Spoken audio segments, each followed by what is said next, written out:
back. You're now tuned into the other side of sports. It's your host Laws in the building. It's been a while since I've been in the building solo dolo, but I'm here. We gonna talk today. We got some stuff on tap for you. Uh, Before we get into the Brian Davis situation with the team, we're gonna talk some NBA playoffs. We're gonna get into Draymond Green being Draymond Green and all of the above. Uh, First things first, got a question of the day. Um, Question comes in. It says, "My bookie won't pay me because he said my line of credit is $1,000 and he only pays up to your line of credit. Is this like a normal rule for bookies or what? I have $10,000 in my account, but he will only let me withdraw 1,000. Bro, let me just tell you right now, your bookie doing the funny business. Let me tell you why you can only withdraw up to $1,000 out of your account. It's because he knows he doesn't have to pay you. He doesn't have to pay you. You're not going to do anything to get your bread back.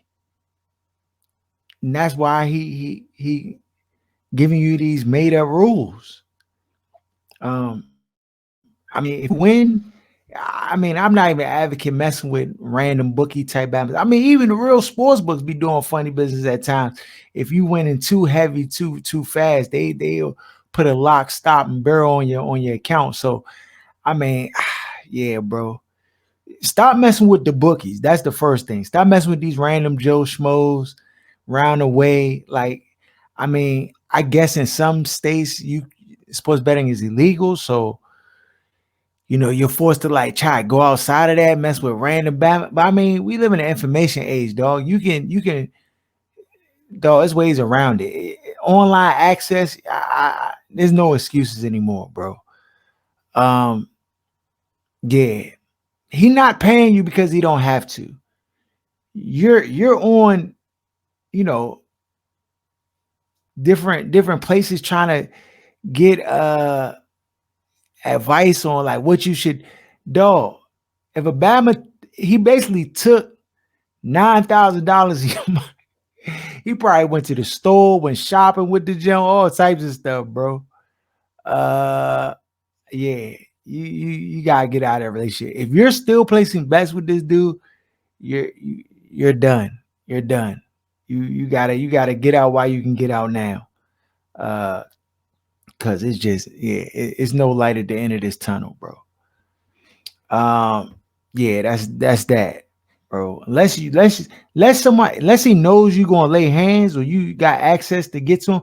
If you messing with Bama's overseas and stuff, they like, I got some stories back in the day where I had to like, it took me like almost a year to get my bread messing with the sports book overseas junk, dog. I'm glad I got out of that pit, because that junk definitely was that. But them Bama's tried to get me, dog. They tried to hold my bread hostage for almost a year. Then when I finally got the bread, I was scared. I didn't know if I could cash the check or not, because the junk from Czechoslovakia somewhere, that junk was it was a bad deal. This when I was in a dark place for all those out there. You know what I'm saying? I'm my life has changed, but it was a time I was in a deep dark place, dog. And yeah, sports betting had a strong hold on you, boy. But we got out of there, dog. We got out of there. But yeah, it was a little sketchy. So if you messing with Bama's overseas, like, it could just get real sketchy.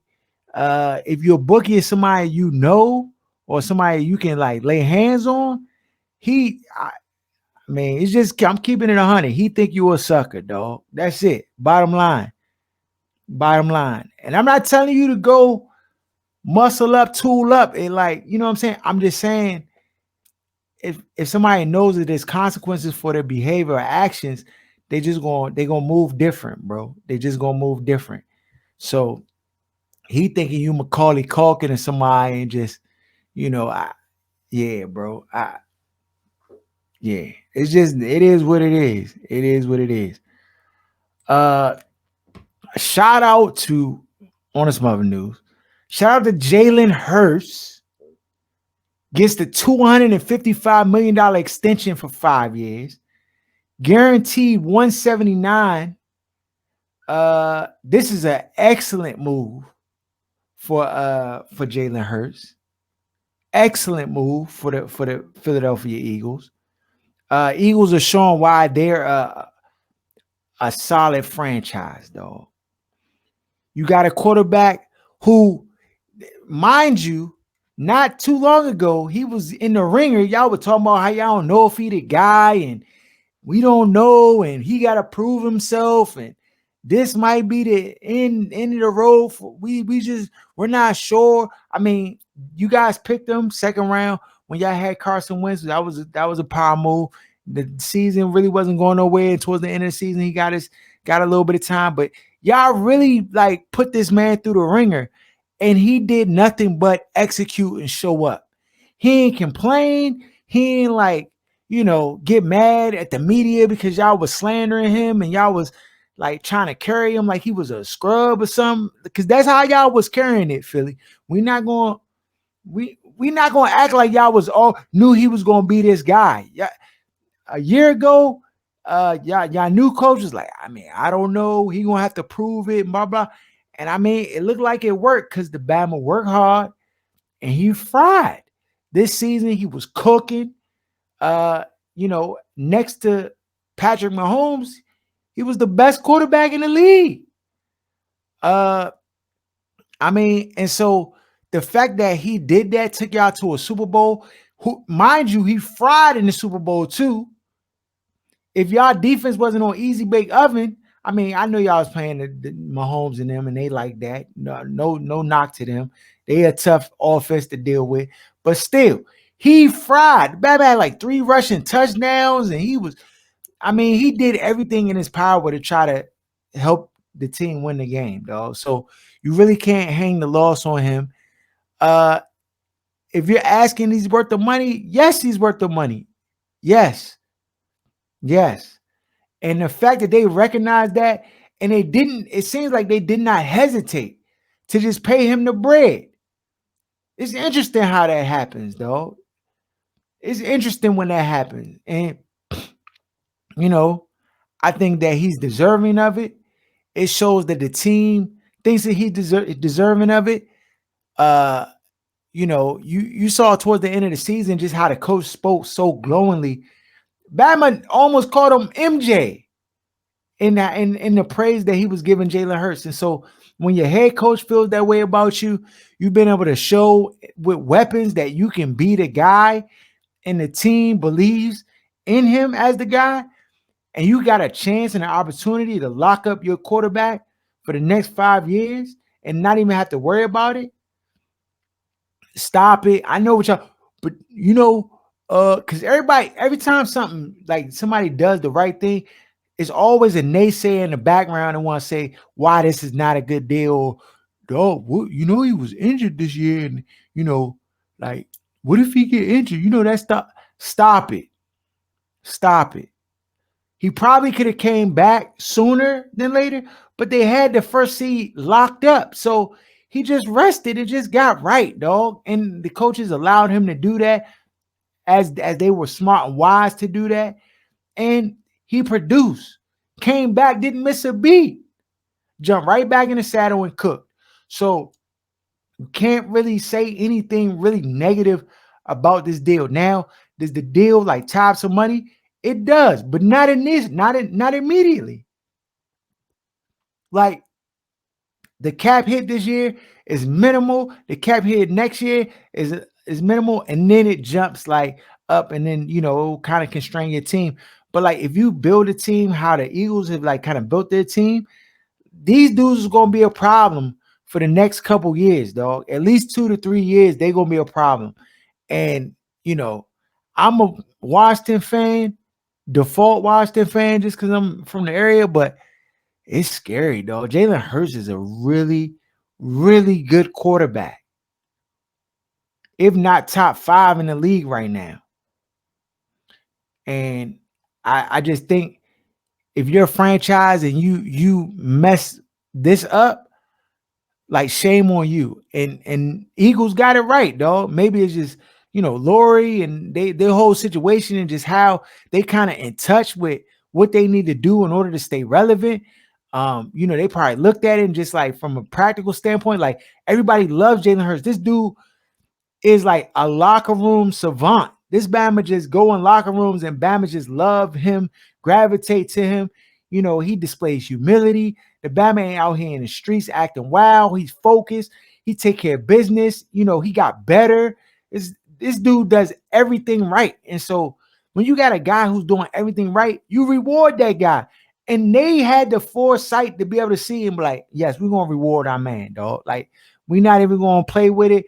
What's the bread? Let's talk the numbers. Let's see what we can work out. Okay, bet. Let's make it happen. And it don't happen seamlessly. This is just another indictment on the Ravens and their organization and the people who are running it at the top. This was easy for the Eagles, or it seemed easy for the Eagles. They got their guy. He produces. You can build around him, and you got your quarterback locked up, and you're relevant for the next 5 years. Done deal. What is the problem with locking up Lamar? What is the problem? You can work the deal. You can do the numbers. This comes down to egos. They don't believe that their guy is the guy, and there's all these question marks that they're making up. You can say health. Oh, the Bama can't stay healthy. Woo woo. Stop it. Stop it. Stop it. He missed the last few games because he decided to do that. Once he got hurt, had a little sprained knee, he sat out 2 weeks and ended up missing the rest of the season. But dog, that's because he had no reason to come back and play and put it all on the line. They weren't in the same situation as the Eagles where they could just sit. Jalen Hurts, he could just chill and like, you know what I'm saying? They was going in the postseason at the top. So it's just different circumstances. But having a guy knowing he's capable with the talent level that he has in the prime of his career, that other players recognize is a special talent you can build around, dog, pay the man and call it a day. What are we doing? What are we doing? That being said, I know they're NFC East rival, but shout out to the Eagles, dog. Because, I mean, in this league, we see teams botch it all the time. They botch it all the time. Get it wrong, pick the wrong Bama, pay the wrong guy, all types of stuff. But when they finally get it right, I got to applaud them. I got to applaud them. They ain't let ego get in the way. They didn't let racism get in the way. They just looked at it and said, this dude produces. Everybody loves him. Done deal. That's what you do. That's what you do. Other NFL news, though. So I'm trying to figure out who this Bama Brian Davis is, because it was just a little while ago. I'm looking at the TV. They talking about Josh Harris. They signed a preliminary deal. Then all of a sudden, the next day, I see my man Darren Haynes. He put on his Twitter that Brian Davis, ex-Duke player, whatever, North Carolina, wherever you went to school at, basketball player, involved in business, put down a $7 billion bid for the Washington Commanders. So I'm like, hold on. So of course I see the Bama Black. I'm like, oh, Boost, we got brother. Hold on, young. What's going on with the funny business? They trying to blackball my man, young. Literally out the bid, yo. Why I ain't hear nothing about it? So then I get to doing some research. We on the group chat talking about it. Shout out my man Rick. He like, dog, the Bama fraudulent. He was doing funny business. He was working with Christian Leitner doing funny backdoor deals. They were trying to buy teams, and Bama's is suing them. Sean Merriman, the ex-Chargers sued him for basically trying to take bread from him. He went to court. Sean Merriman basically won the court case, got $4 million. And then basically it's just a whole bunch of storylines swirling around how this dude is shady, right? So then I'm like, oh, the Bama shady? Well, how you get $7 billion, dog? Like, is this John fluke? Is this like a parody, article off the Onion or something? Like, I'm trying to figure out what's going on with it. So it's a lot of just like murky information about the whole deal. And some people think he getting backed by like Saudi money, because Saudi, they started the Live Joint, and the Live Joint just basically put a sledgehammer, throw his hammer on top of the PGA. So they got that bread, dog. They got that bread. Matter of fact, I'm about to start sending letters out there to the Saudi Bama, see if I can get some bread, because they got bread. They just doing whatever with the bread, dog. But they starting the league. They started the Live League, and that junk going. They can contracts, all types of stuff. It done took 80% of the PGA players away, so they got that bread. They got Little Caesar's piece of breadsticks, dog. It's in abundance. So I'm like, well, people think maybe the Brian Davis Bama getting backed by Saudi money, because apparently the offer is real. Like, it's not a fluke fake type joint. It's real bread behind it. So I don't know. I mean, we know that the league has to, it's a lot of things that probably matter with, because the league basically has to sign off on whoever gets in. So I mean, some people think Dan behind the scenes trying to pull strings to drive the number up, to be like, hey, I got this offer. Like, come on. And an offer is a little funny, because it offers indemnity to Snyder for all of his crimes. And basically what that means is that, for all my young scholars out there, it's basically whoever, if they get the bid, they'll take care of all the legal situations that Dan Snyder is dealing with. Like, they'll pay the bread to make all that stuff be good. So whoever is behind this joint has unlimited bread, dog. They have unlimited bread. Because even to put that even as a clarifying clause in the joint, like, I'll take care of all your all your legal troubles. I'll pay for it all. Don't worry. I got you. Anybody willing to do that, dog, has unlimited bread, dog. Unlimited. It's up, down, left, right.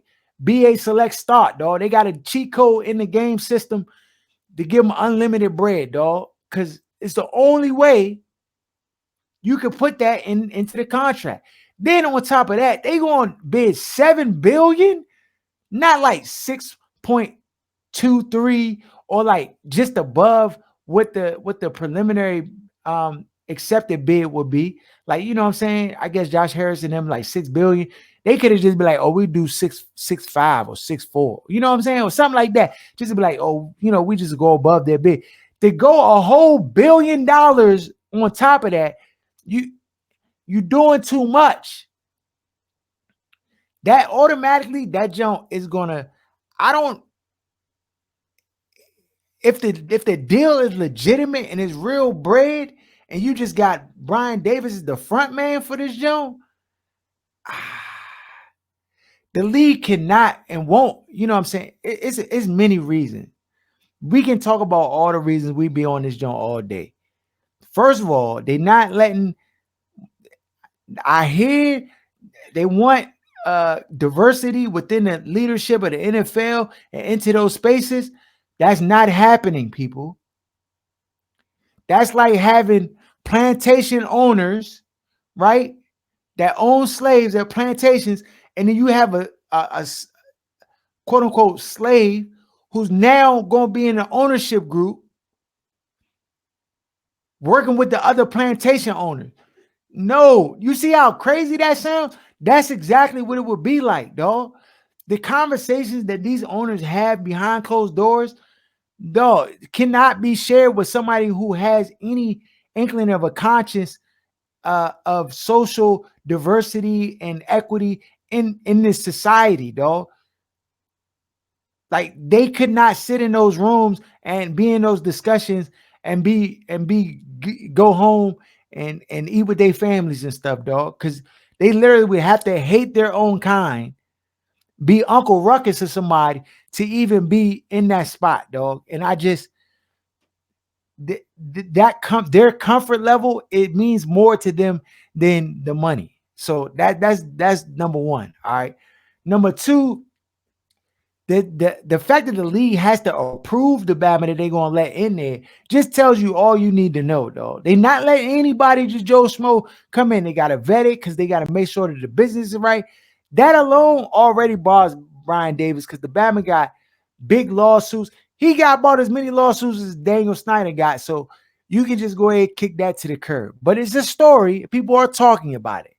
Now, I don't know if this is just a story out there to like leverage his situation to try to like, I don't know, get the price up on the other offers, or is that even a possibility? Is there something like if an owner's going to sell the team and they have a competing offer that the other offer must match or something? I don't know if there's like backdoor language or stuff in this situation where, you know, they might have to come up on their Josh Harris and their group might have to come up on their number just because there's a legitimate offer on the table that's going to drive the number up. I don't know how that goes, dog. I don't know. It's like a price match at Toys R Us. You can get the game console over here, but it's over here for cheaper. You're like, oh, like y'all say y'all price match. What's happening? Like, I don't know if that's the situation. We trying to get the bread to go up on a price match. I don't know. But the whole joint seemed real funny and shady. But at the same token, the bread is there. So money talks. It got to be legitimate to some degree, even if it was able to get through the process. Because if the jump didn't, if it didn't really have no legs and there was no bread behind it, then we wouldn't even hear about the story at all. Like it just would be nothing. So there is got to be some validity to the offer. It has to be. But I just don't know if it really has any credibility based on the individuals involved in the situation. So if you was hoping that, you know, it was going to be a brother to kind of be, you just got to suffice with the third party brother and Magic Johnson being a part of the Josh Harris group, whatever, because that's the closest we going to get to being in the room. I'm just going to keep it all the way 100, dog. Just keep it all the way 100. On the NBA playoffs, it's been good playoffs so far. It's been good playoffs so far. We got we'll start with Milwaukee and Miami. So you got Milwaukee Bucks in Miami. He stole a game from the Milwaukee Bucks. Giannis gets hurts his backiotomy. I don't know if he's gonna play in the next game. That's in question. I think without Giannis, it just changes the series. It gives Miami a lot more confidence playing this game. And I just am not sure like what the Milwaukee Bucks will do if Giannis is not able to go and if he's not 100%. I definitely think Miami could upset Milwaukee if Giannis is out or is not 100%. We've seen Giannis bounce back from situations and injuries, and so I remember one time he like twisted his leg, like he came down and twisted his leg, and the way his leg bent, it was awkward. I was like, oh, that Bama finished, dog. Get him out of here. The Bama finished the game and fried. Like he came back the next game and fried, dog, like 40 points. So if that's the Giannis, I know I wouldn't bet against them in game 2 to play and to cook. I think if Giannis is 90% or better, Milwaukee should still win this series. I'm not canceling out Miami, but you know, we'll see. Then you got Denver and Minnesota. Denver, they're up 1 game on Minnesota. I mean, Jokic just showed he's the best player in the league. Again, I don't think he should get 3 MVPs, but the Bama's he's a difference maker. Jamal Murray finally showed up. Uh, I think they'll win this series. I just think they're a better team. Minnesota just has too much dysfunction within their team. And yeah, they don't have that guy. I mean, Karl Anthony Towns is supposed to be that guy, but to me, I don't think he's that guy. Then you have Boston and Atlanta. They play game 2 tonight. Boston, John like Mudhole Atlanta game 1. They came back at the end, but uh, I I like Boston in this series. I just think they're a better team. Atlanta, they'll probably fight hard tonight, but I still see Boston running away with it. They just have too much scoring power. Then you have Memphis and the Lakers. The Lakers impressed me. I mean, I knew that they would come out and they will play hard against the Grizzlies, but Rui with 29. First of all, that's an indictment on the Wizards again. You did all that trying to move the roster around just to get Denny Avdia some minutes. Denny Avdia should have been the Batman you traded away, not Rui Hashimura. But nonetheless, he fries in 30 minutes. You get 23 out of Austin Reeves. The last 5 minutes in the game, Austin Reeves went ham. You can't let the white boy cook you like that. It's Memphis Grizzlies. I think without Sam Adams, not Sam Adams, yeah, Adams. They're just a different team, dog. They don't have that person in the trenches that can alter shots and just bring that toughness to the team. I mean, you got Dylan Brooks, but he just yeah. They played a tough one. Losing John Morant towards the end of the game definitely did not hurt. That's another question mark on what's going to be the outcome for the Grizzlies and John Morant, who can we say is injury prone now? Can I start saying that he's injury prone? Because the Bama play 5 games in a row, cook, and then be hurt again. So that situation is up in the air. I actually believe Stern's orders is already in effect for the Lakers to win this series, just because LeBron James is towards the end of his career. From a business standpoint, he's one of the biggest draws in the league. And they probably did the analytics before the season even started and said, just the Lakers fan base and just the money and the revenue that they bring in and the odds they bring in, right? Just it makes sense over the Grizzlies. And I think the stuff that John Morant did earlier this year just kind of puts them on the back burner. So I'm going with the Lakers to win that series. You got Philly and Brooklyn. Philly's up 2 games against the Brooklyn Nets.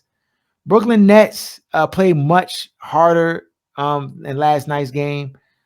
But they just really don't have an answer for Embiid, dog. And I think ultimately, it's just going to come down to who can neutralize Embiid in a series. And it doesn't look so far with the double teams and the strategies that the Nets have employed that they do not have an answer to stop Embiid. Now, Embiid be crying a lot, too big to be flopping, hitting the floor and all like that. But the Bama can do it. So I still have the 76ers in this series. It looks like James Harden is shaking the playoff curse where he just doesn't show up.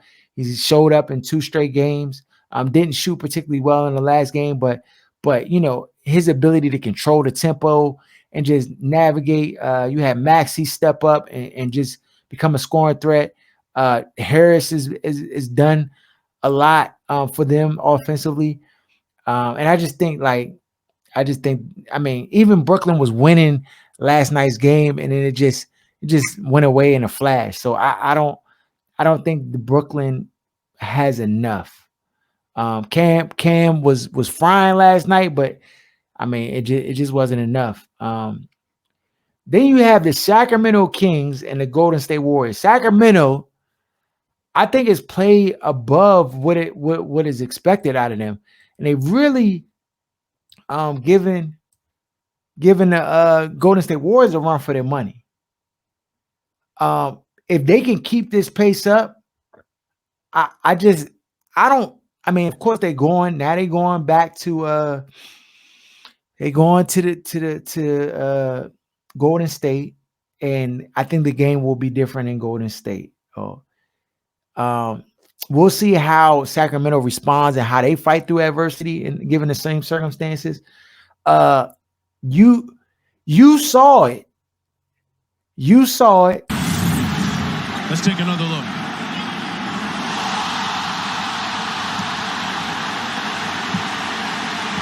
Oh my gosh. That is He's going to be ejected for this.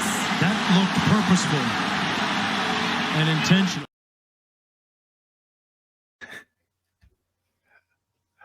Dog, the Bama Stone Cold stomped him, dog. We just going Drake.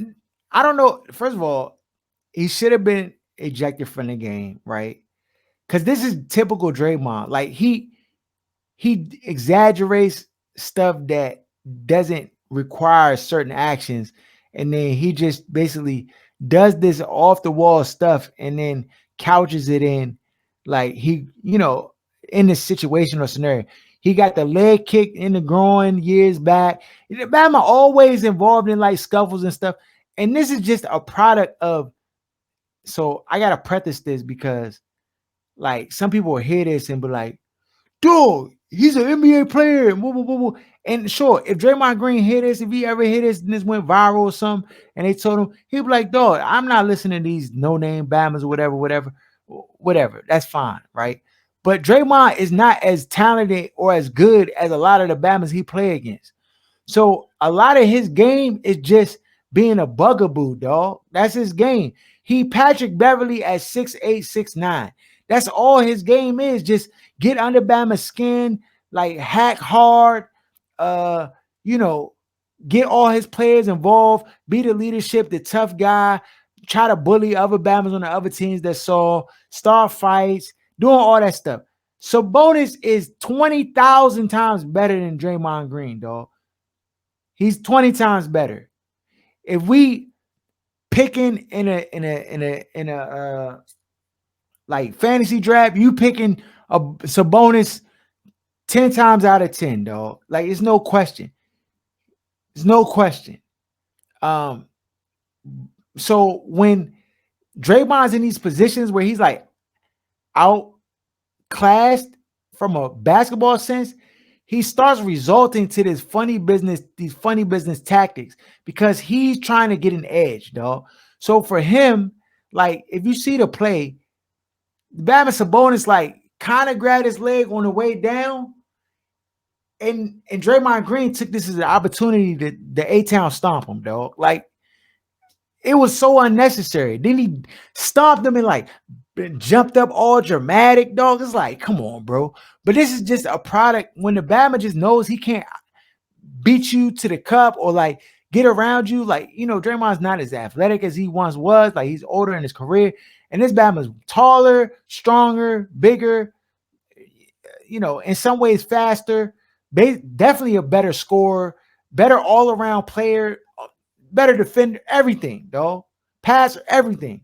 He's better than Draymond.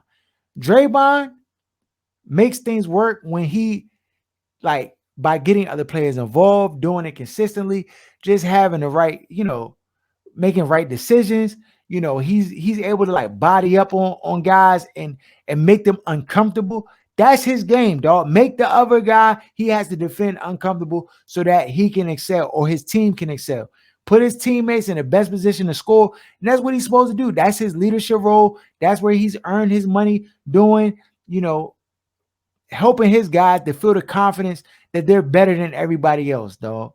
And he will tell you he's better than everybody else. But if you caught this Bama behind closed doors and he was talking to himself and just keeping it on it, he was like, I'm not better than Sabonis, dog. But I would never say that out loud, but I'm going to just body him up and then he going to just be intimidated by how physical I'm going to be with him, whatever. Like, that's his game. So it was a cheap shot. It was crud. Should he be suspended? That's the next question. No, he shouldn't be suspended, dog. Let Draymond play, dog. Let Draymond play. Like, I suspending him for that, I just think is a little bit petty. The league can kind of, they want to send a message or do something. So be it. But I don't think that warrants a suspension. Did it warrant him being ejected from the game? Nah, that's subjective. I think yes, because of the intensity level that the game's being played at. Like these playoff games, like the refs are letting them like play through contact, dog. And when you let them play through contact, naturally people start being more physical. And so to try to keep it at bay and control it, like when stuff kind of gets a little loose, you got to rein it in, and ejecting them right away and just not really having a whole big ordeal about it just sets the tone. Like we're not letting none of the funny business go. Like you can hack within the context of the game. You can, play physical, but anything outside of that, we're not even like you out of here. Like, so I appreciate that approach. And you gotta adapt. Then you got the Cleveland Cavaliers, New York Knicks. They play tonight, I think. Cleveland, they need this game desperately. New York stole the game at home. New York basketball look like it's back. They got a nice, well-rounded team. The players that they've acquired look like they all mesh well together. Everybody kind of knows their role, and they look like they're ready. This series look like it's going to go 7. I'm pretty sure it's going to go 7. And I think that Cleveland will get a game, get this next game. But it looks like New York's primed and ready to play. So if they win this series, I wouldn't be surprised. It's a 4 or 5 matchup, so it really is anyone's series, and it looks that way. In the other 4 to 5 matchup, the Phoenix Suns and the LA Clippers, the Clippers may win this series, though. And I thought that the Phoenix Suns came out in this game and they started the game and they played, very aggressive, and it looked like they were adamant about, getting this win, and they looked aggressive. But LA looks a little more poised, and they took a blow from Phoenix and they just kept on ticking. And they didn't have Paul George. And so I'm worried about the Phoenix Suns in this series. I think they'll win this next game because they have to. Otherwise, it's going to be real ugly. But, Kawhi Leonard showed you why he's 2-time NBA champ, dog. This Bama, he gets buckets. And you got to respect him. And he knows how to will his team to victory. And they have nice complementary players. Russell Westbrook shot terrible. That Bama can't shoot better than me. But the intensity level that he plays at, the grit that he uses, the times when he does show up, like they're just critical moments of the game. And, he never really lets his confidence waver in those moments. And I feel like he's on a team that encourages him to be who he is. Opposed to when he was playing with the Lakers, they want him to like kind of dial that back. In this circumstance, they're like, dog, be you, go hard. And it works. So, that's why you get a Russell Westbrook, because now with Paul George out, Kawhi at least has somebody, the team has somebody else that they can lean on to kind of push the tempo, bring a certain intensity level to these playoff games that you need in order to be competitive. It's just a different ball game. So I like the LA Clippers, even though I think the Suns should win this series. But I think the Clippers, that still in game 1, really just kind of changed the dynamic of the series, in my opinion. And so I think I got the Clippers to win it. We got the draft. We're going to be at Green Turtle next week for the draft. Green Turtle and Crofton, OSS. You can come. You can hang with us.